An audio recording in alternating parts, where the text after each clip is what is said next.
Somewhere in an attic or a church basement, there's still a copy of it.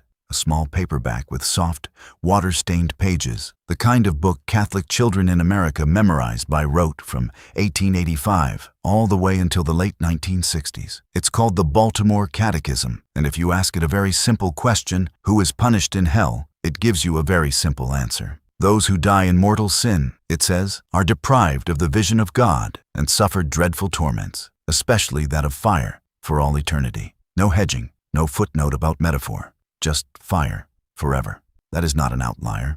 That is what almost every branch of the Christian Church, East and West, Catholic and Protestant, taught with remarkable consistency for the better part of 2,000 years. And if you sit in most churches in America today, even conservative ones, you will notice the subject barely comes up anymore. Somewhere between your grandparents' pew and yours, something shifted.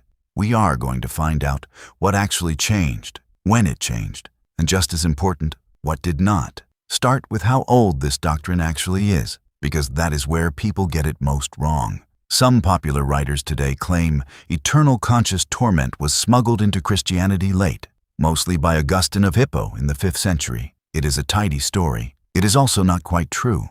Ignatius of Antioch, writing to the church at Ephesus in the early 2nd century, decades after the Apostle John died, while men who had known the apostles were still alive, already warns of what he calls unquenchable fire.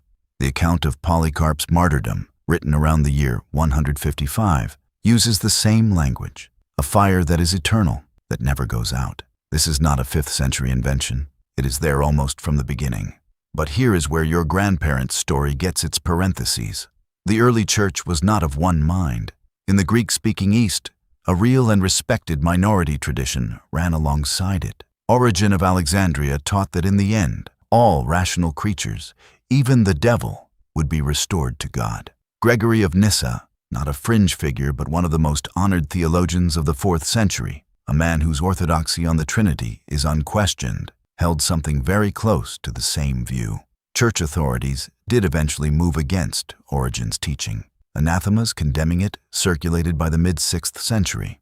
But historians who have gone back and read the actual surviving records of that period still argue about exactly how official and how final that condemnation really was. The tension was old. It simply did not have the microphone it has now. The man who ended the ambiguity in the West was Augustine. In Book 21 of the City of God, he lays out, verse by verse, why the fire of hell must be literal and its duration must be endless. And in doing so, he assembles nearly every proof text that would be quoted for the next 1,500 years. Here is the detail almost nobody mentions. In his later work, the Enchiridion, Augustine himself admits that a great many Christians around him, people who were not denying Scripture, not heretics, simply did not believe the punishment of the wicked went on forever. He was, by his own account, pushing back against a softer instinct that was already common in the pews of his own century. It took another 800 years for that instinct to be formally shut down as universal Catholic dogma. In 1215, the Fourth Lateran Council, called partly to answer a heresy that denied bodily resurrection altogether, issued a creed stating flatly that the wicked will receive perpetual punishment with the devil. From that point forward, in the Latin West, this was not a theological opinion. It was doctrine, full stop. And here is what makes the next 400 years so remarkable. The Reformation did not touch it. Luther and Calvin tore the Western Church in half over grace, the sacraments, and the authority of the Pope. And on hell, they agreed completely with Rome. The Westminster Confession, written by English and Scottish Puritans in the 1640s, says the wicked will be cast into eternal torments and everlasting destruction from the presence of the Lord. Word for word, in spirit, it is the same doctrine Lateran Four had dogmatized 4 centuries earlier. Catholic and Protestant pulpits disagreed about almost everything else. On this, nothing. By the time you reach colonial New England, the doctrine had its most famous American moment. On July 8, 1741, Jonathan Edwards stood up in a church in Enfield, Connecticut, and preached sinners in the hands of an angry God. And eyewitnesses say the congregation began moaning and crying out before he even finished, so overwhelmed that he had to stop. That sermon is, historically, an outlier even for Edwards, who preached far more often about God's love. But it is the one that survived. It set the emotional temperature for American revivalist Christianity for 200 years. So if the doctrine was this stable, consistent from the 2nd century, dogmatized in 1215, held by Catholics and Protestants alike through the Reformation, and preached with fire in colonial America, what actually happened? 3 moments, and they are closer to us than you would think. In 1988, John Stott, at the time perhaps the most respected evangelical leader alive, published a book in which he was asked, point blank, about hell. He said he found the traditional doctrine almost unbearable emotionally, but grounded his real argument in Scripture, and tentatively suggested that the lost may be ultimately destroyed rather than tormented without end. He wrote it hesitantly. It still cracked something open.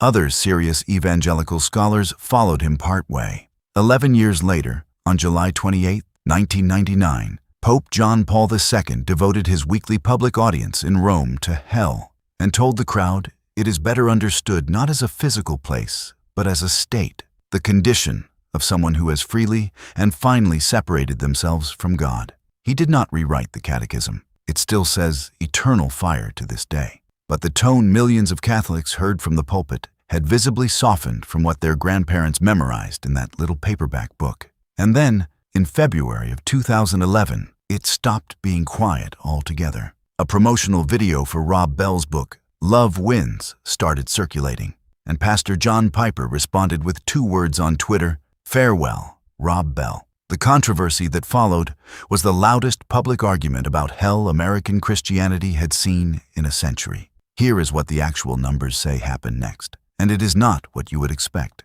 Gallup has tracked belief in hell since 2001, and yes, it has dropped from around 71% of Americans down to 59% by 2023. But Pew Research dug deeper and found that among people who still identify as Christians specifically, belief in hell has not dropped at all. It is actually slightly higher than it was in 2007.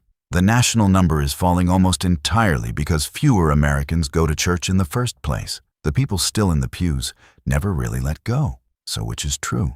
Did your grandparents' church get it wrong? Or did the modern church get soft? Scripture itself uses more than one word for this. Sheol, Hades, Gehenna, and a Greek word, aionios, that can mean either eternal or belonging to the age to come, and translators have wrestled honestly with it for 2,000 years. That is not modern people being clever. That tension was already sitting inside the text the apostles wrote.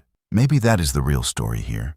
Not that the church quietly abandoned something it once knew for certain, but that it is still doing what every generation before it did, reading the same hard verses and refusing to look away from them.